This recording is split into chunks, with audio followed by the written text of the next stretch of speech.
Bismillahirrahmanirrahim. Assalamualaikum warahmatullahi wabarakatuh.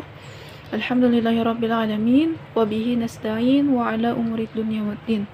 Wassalatu wassalamu ala asyrafil anbiya'i wal mursalin sayyidina wa maulana Muhammadin wa ala alihi washabihi ajmain. Amma ba'd.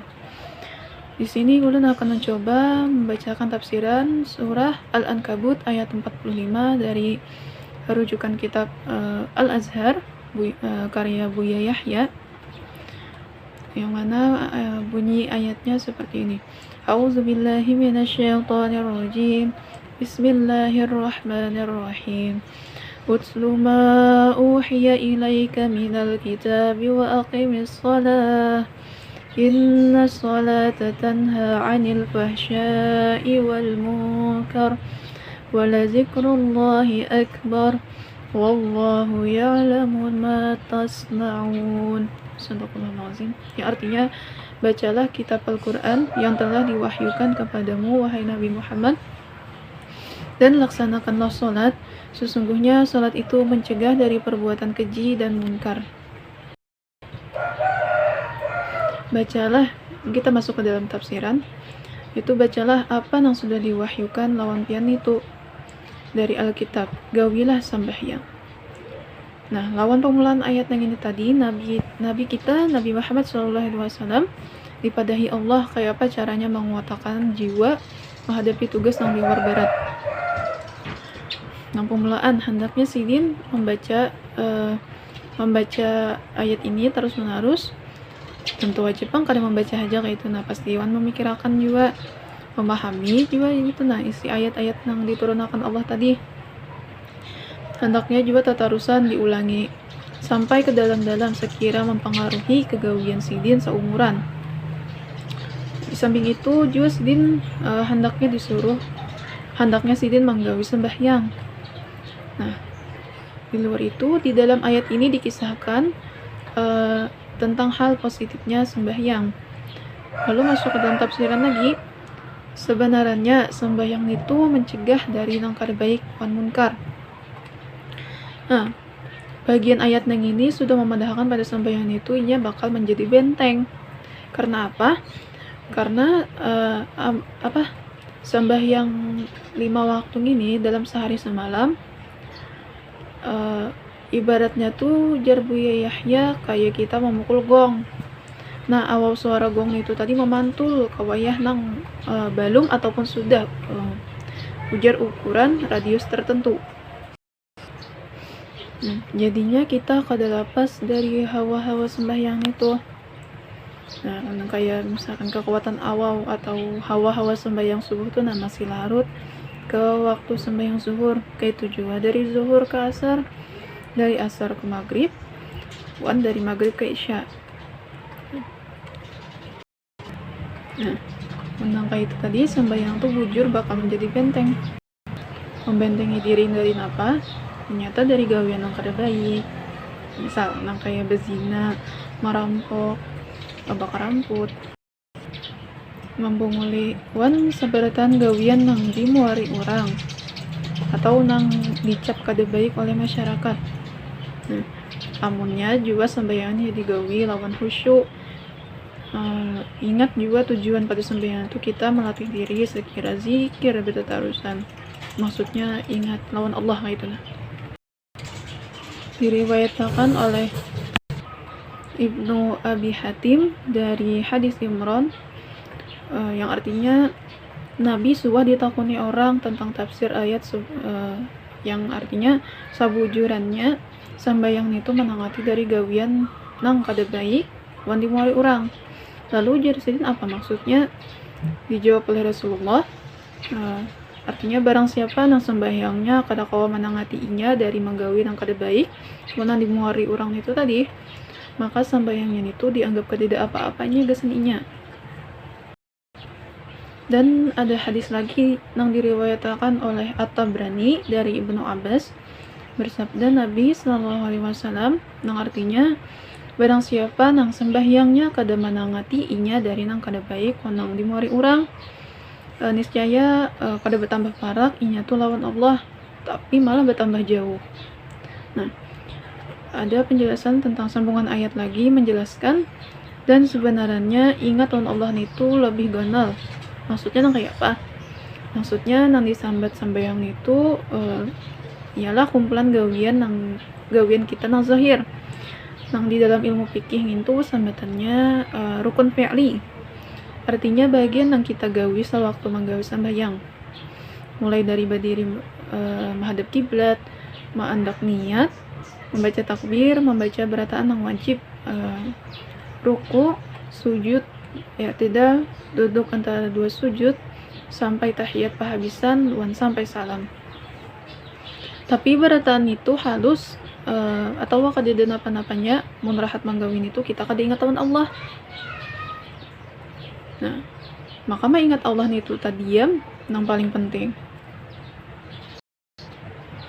Nah, ujar sebuah hadis yang dirawiyakan oleh Al-Imam Ahmad pada seorang sahabat Nabi, suah ba'adu lawan Nabi pada ada seorang lelakian inya sembahyang pas malam hari, tapi imbahnya baisukan inya tulak becucuntan. Habis itu Nabi berucap pada amunnya orang itu sudah bujur-bujur sembahyang, maka sembahyang ini itu nang manangati inya kaina becucuntan. Nah, habis itu Abul Aliyah berucap pada sembahyang itu hendaknya dilatih mendirikan tiga keistimewaan. Amun tiga keistimewaan itu kadeda dalam sembahyang, maka jarsidin sembahyang itu kadeda apa-apanya, kadeda artinya. Nah, yang permulaannya yaitu ikhlas, yang kedua khasyah atau khusyuk, yang ketiga zikrullah. Nah, ikhlas itu apa gerang di sini? Yaitu semata-mata atau sabujurannya tujuan kita tuh sebutin aja, yaitu ingat Allah atau karena Allah. Ada pun khasyah, yaitu kita takutan amalan itu kada diterima Allah. Yang terakhir zikrullah. Zikrullah nih ibaratnya ingat, kita tuh ingat lawan Allah di hati lawan dimuntung juga sambatannya. Nah, ujar Abul Aliyah, sidin berucap, ikhlas tuh jasidin mendorong kita sekira manggawi nang baik. Nah, adapun khasyah menangati kita dari manggawi nang kada baik. Adapun zikrullah, ujar sidin ialah seberatan ayat-ayat Al-Quran ataupun bacaan anjuran Nabi nang kita baca. Nah, ujar Ibnu Aun Al-Ansari sidin bepandir mengucap, mendiriakan sembahyang itu tiam pian sudah menggawi kebaikan. Lawan juga sembahyang tu bonusnya membentengi diri dari perbuatan yang kada baik lawan mungkar. Wan jasidin yang paling ganal dari beratan itu ialah karena dalam samuan sembahyang itu ingatan kita tertuju ke sebuting tujuan haja, yaitu Allah. Habis itu pulang ujar Ibnu Abbas, sidin berucap dalam salah satu tafsir, maksud zikrullah itu jasidin ialah ingatan timbal balik. Artinya bilanya seorang hamba tuh bujur-bujur ingatannya ke Allah aja, nah insya Allah niscaya Allah tuh memberikan perhatian sidin juga ke si hamba nang itu tadi. Nah, ngintuam di sidin ehwal nang paling ganal wan agung dalam hidup manusia. Nah, ujar menurut tafsiran Ibnu Abbas, maksud zikrullah tuh ujar sidin tasbih, tahmid, lawan takbir dalam sembahyang itu. Nah, di dalam tafsiran Ibnu Al-Azhar ini si penafsir yaitu Buya Yahya berkisah sidin, jar sidin, aku waktu berjalanan ke Amerika kira-kira tahun 1952 mailangi istilahnya tuh jadi tamu terhormat jasidin di Amerika situ. Nah, jadi jasidin perjalanan ya sampai ke Denver pakai kereta api. Habis itu bulik sidin kisahnya bermalaman di hotel nih. Habis sembahyang sidin mangkosor antara maghrib lawan isya, ngaran awak lapah lagi sidin nak guringai. Saat itu umur sidin 44 tahun gitu.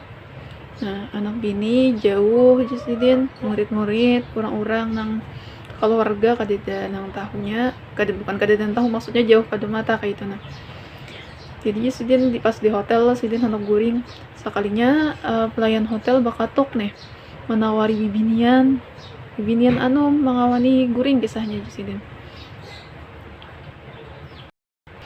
Nangaran jasidin anu lelaki normal lah jasidin kayak itu ibaratnya umur belum tua-tua benar liur ibaratnya masih hendak aja kayak itu jasidin siapa nang kada hendak ibaratnya anak bini jauh juga kada tahu men.